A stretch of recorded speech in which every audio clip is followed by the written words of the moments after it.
दुनिया की सबसे बड़ी फैक्ट्री का फ्यूल खत्म हो रहा है और दुनिया की सबसे बड़ी फैक्ट्री जो दुनिया को प्रोडक्शन देती है, दुनिया की आपूर्ति को पूरा करती है, ईरान इजराइल अमेरिका युद्ध ने उसकी हालत को पतला कर दिया है।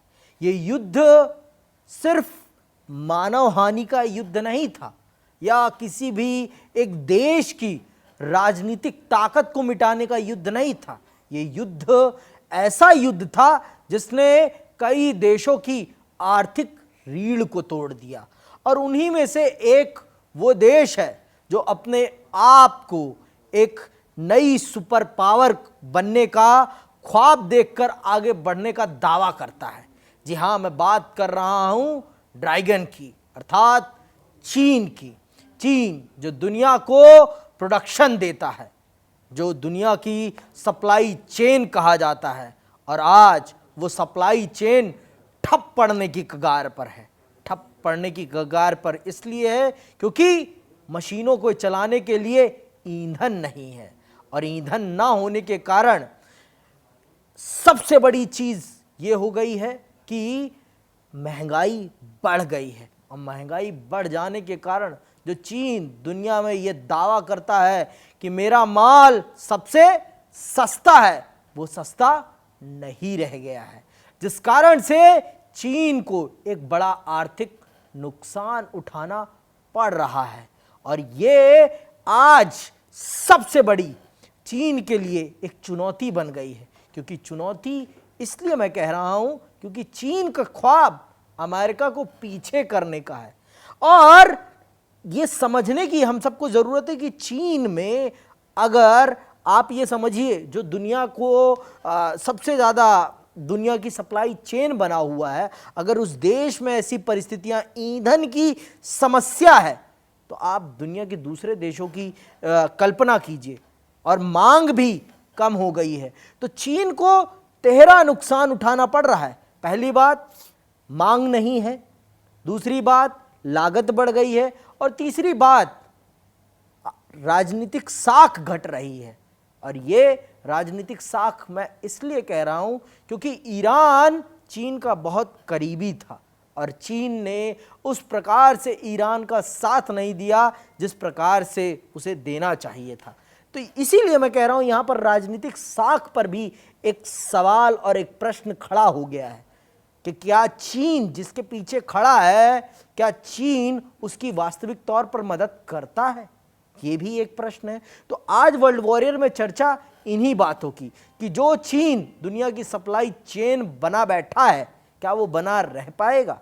क्योंकि वहां पर 25% कंपनियों में बहुत बड़ी खोलाबाजी हो गई है, बहुत आर्थिक संकट की कगार में है चीन। जो दुनिया को कर्ज बांट रहा था वो बहुत ज्यादा आर्थिक चुनौतियों से जूझ रहा है। तो आदर्श जी, मेरा सबसे पहला प्रश्न, अपने आप को सुपर पावर की रेस में खड़ा मानने वाला चीन क्या लंबे समय तक इस सुपर पावर की रेस में टिक पाएगा या धाराशाही हो जाएगा? देखिए, हर कहानी के दो पहलू हैं। जी, अभी आपने कहा कि जो चीन है, जिस तरह से उसे मदद करनी चाहिए थी ईरान की, उस तरह से उसने युद्ध में मदद नहीं की। यहाँ पे दो पहलू हैं जी। सेम सिचुएशन ट्रंप के लिए भी है। अब ये हो गया है कि अगर आप दो देश आपस में टकरा रहे हैं तो तीसरा नहीं ही पड़ता है।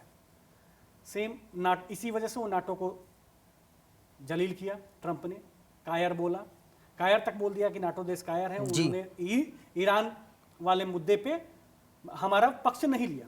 तो सेम यहां पे भी हुआ कि ईरान भी कह सकता है कि चीन ने हमारा पक्ष नहीं लिया, इसलिए हम हॉर्मुज जो है वो रोक सकते हैं। और एक अभी युद्ध है, तो इस युद्ध में वहां से जब जहाज निकल रहे हैं तो वो थोड़ा महंगा साबित हो रहा है। अब वो तेल जब वहां जा रहा है तो अभी क्या है कि चीन में जो है, चीन में सिचुएशन ये है कि कई खबरें ऐसी आई थी कि तख्ता पलट के भी चांसेस थे। हमने ही डिस्कस किया था जी। जी। तो इन खबरों पे एक एक खबर ये भी है कि वहां की सरकार जानती है कि तख्ता पलट की और कोशिशें अगर होंगी, अगर जो महंगाई तेल की बढ़ गई है उसे हम जनता पे थोप दे तब, तो उस वहां की सरकार ने क्या किया कि वो जनता पे न थोप के वहां की जो कंपनियां हैं, कंपनियों को बोला कि भाई साहब ये जो महंगाई बढ़ी है ये आप अपने ऊपर ले लो। तो जब ये वहां की कंपनियां अपने ऊपर ये चीज लेंगी तो क्या होगा, ये होगा कि नई जो ज्वाइनिंग होंगी वो रुकेंगी। क्यों? क्योंकि महंगाई, वो सारी जो जिम्मेदारी है कंपनी अपने ऊपर उस महंगाई की ले रहा है, वो भुगत रहा है। तो वो भुगत रहा है तो वो कहीं ना कहीं तो वो जो भी पूंजी जी लगेगी उसकी कंपनसेट होगी, तो कहीं ना कहीं तो जी, होगा, कॉम्प्रोमाइज वहां होगा, कॉम्प्रोमाइज हो रहा है कि वहां लोग जो हैं कम हायर होगा, फिर जो उत्पादन होगा वो कम हो जाएगी, तो ये सब चीजें इफेक्ट होंगी। अब मैं बता रहा हूं आपको कि जैसे चीन में तख्ता पलट की जो कोशिशें हो रही थी, सेम सिचुएशन इसी तेल की वजह से पाकिस्तान का देखिए। पाकिस्तान की सरकार ने क्या किया है कि पाकिस्तान की सरकार ने तेल को जो है वो जो महंगाई बढ़ी है वो सीधे सीधे जनता पे लाद दिया है। तो जनता वहां की त्राहिमाम कर रही है। और एक तरीका ये भी हो सकता है कि कुछ महंगाई हो, सरकार चालाक भी होती है, जैसे कि पाकिस्तान का खजाना खाली है, IMF से लोन पे डिपेंडेंट है, तो वो क्या कर रहा है कि इसी युद्ध का फायदा उठा के, भले ही ना हुआ हो, क्योंकि अगर हुआ होता, इतनी महंगाई बढ़ गई होती तो चाइना में भी त्राहिमाम होता, भारत में भी होता, लेकिन इन दोनों देशों में नहीं है। दोनों देश कहीं ना कहीं कंपनसेट करके खड़े हैं अभी भी। पाकिस्तान क्यों नहीं खड़ा है? पाकिस्तान इसलिए नहीं खड़ा है क्योंकि वो इस आपदा को अवसर में तब्दील कर दिया उसने, और वो क्या कर रहा है कि सारी महंगाई का बोझ जनता के जेब पे डाल दिया है और जनता से वो पैसा खींच रहा है। 300 से ज्यादा ऊपर पेट्रोल पहुंच गए हैं प्रति लीटर पाकिस्तान में, तो अपना खजाना भरने का भी ये चांस है उसके लिए कि मैं जो खजाना खाली है, जनता जो दबाए हुए पैसा बैठी है, उस पैसे को इस पेट्रोल और ईंधन और महंगाई की वजह से उसको अपने खजाने में ले आया जाए। ये काम चाइना, चीन नहीं कर रहा है। वो सोच रहा है, और ये इसलिए भी नहीं कर रहा है, वो भी कर सकता था, वो जनता पे डाल सकता था, जनता से चीजें निकलवा सकता था महंगाई का आड़ लेके, लेकिन वो इसलिए नहीं कर रहा है क्योंकि अभी कुछ दिन पहले हमने खबरें पढ़ी थी कि उसकी भी तख्ता पलट की कोशिश हो रही है। तो जो तख्ता पलट की कोशिश, सेना उनके खिलाफ है, सेना उनके खिलाफ थी। तो अगर सेना उनके खिलाफ है और बहुत सारे टॉप लीडर्स को हटाया गया है, तो एक मोर्चा वो खुल गया, दूसरा जनता खोल देगी। तो जब दोनों तरफ से मोर्चा खुल जाएंगे तो शी जिनपिंग जो है वो खतरे में, उनकी तख्त खतरे में पड़ जाएगी, वो खतरे में पड़ जाएंगे। तो ये बचाव भी, ये कहीं ना कहीं देखिए प्री प्लानिंग तो होगी ही ना, क्योंकि चीन को तो उम्मीद होगी ही होगी कि ईरान पे हमला होगा, ट्रंप जो है और इजराइल जो है और यूएस जो है वो हमला करेगा, ये उम्मीद तो उनको होगी ही होगी। और इस उम्मीद का वो प्री प्लानिंग करके चल रहे होंगे कि अगर वहां से तेल आना बंद हुआ या फिर महंगा हुआ, चीजें आने में दिक्कतें हुई, तो एक तो प्री प्लानिंग, और इतनी जल्दी दलदल में फंसना मुझे नहीं लगता। ये सिर्फ एक बुलबुला, मतलब बुलबुला है कि विश्व स्तर पे दिखाया जाए, विश्व पटल पे दिखाया जाए, और अपने आप को भी हम भी भाई, इसलिए हम ईरान इस त्रासदी से बचने की। तो ये, पर यहाँ मेरा सबसे बड़ा प्रश्न तो यही बनता है, आप कहते हैं कि आप पूरी दुनिया की प्रोडक्शन चेन चला रहे हैं, मैन्युफैक्चरिंग चेन चला रहे हैं। देखिए, मैं हर वॉर, एक ये जो हथियार की वॉर होती है तो ये तो सबको दिखती है, लेकिन एक वॉर और लड़ी जाती है, वो वॉर किसी को नहीं दिखती। एक होती है आर्थिक वॉर। हम मानते हैं कि पाकिस्तान आर्थिक वॉर में आज नहीं टिकता दुनिया के किसी भी देश के साथ। आर्थिक तौर पर तो पाकिस्तान एक कंगाल राष्ट्र है। तो यहां पर यही चीज मैं आपसे बात करना चाहता हूं कि क्या जो सुपर पावर की जो रेस थी, जहां पहले वो अमेरिका के थोड़ा पीछे था, क्या अब इस युद्ध ने चीन को एक बहुत पीछे नहीं धकेल दिया है, बहुत ज्यादा पीछे। एक आप ये समझिए कि आप जहां पर एक टाइम था कि आप पूरी दुनिया की अर्थव्यवस्था को चला रहे थे, आपके दम पर पूरी दुनिया की अर्थव्यवस्था रन कर रही थी, अब वो, यहां मैं इस युद्ध की बात कर रहा हूं।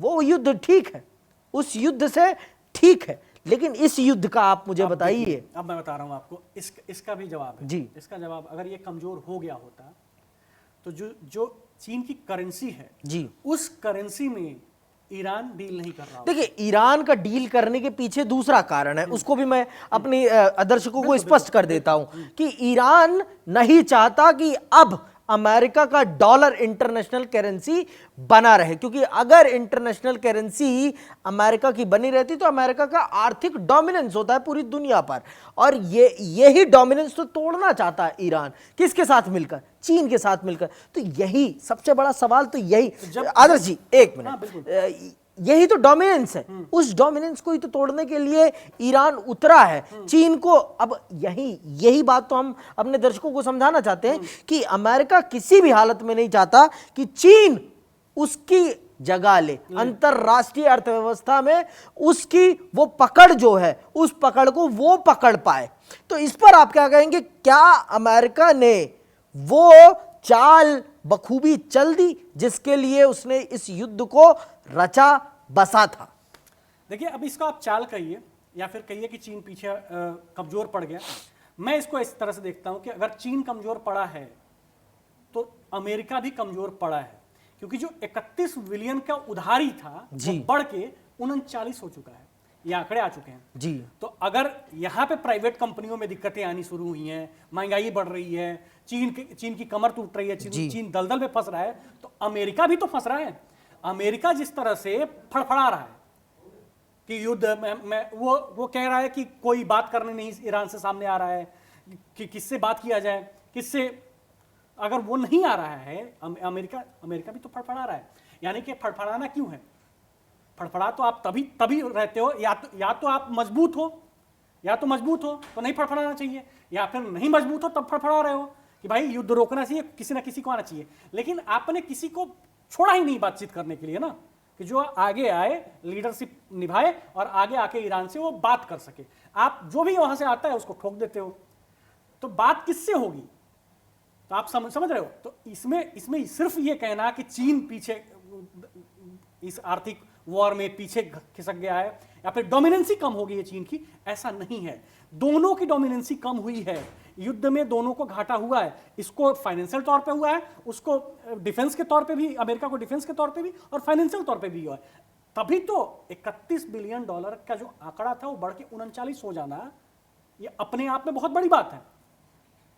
लेकिन मैं आपकी बात से पूर्णतः सहमत तो जरूर हूं, लेकिन मैं अपने दर्शकों को एक चीज और बता देना चाहता हूं कि अगर अमेरिका का ये डोमिनेंस कायम रहा, ये जो आर्थिक घाटा हुआ है उसे वो हमसे ही चूस लेगा, हमसे ही वो निकाल लेगा, क्योंकि वो लगाएगा मोटे मोटे टैरिफ और हमसे कमाकर अपनी तिजोरियों को भर लेगा। ये युद्ध कैसा है? और आज एक खबर आई, ट्रंप साहब ने ट्वीट किया कि हम ईरान से बात करेंगे और युद्ध को रोकने पर चर्चा करेंगे। 5 दिन का विराम लगा है कि अब हमले नहीं होंगे। देखते हैं युद्ध का क्या परिणाम होता है, चीन इस दलदल में कितना घुसता है।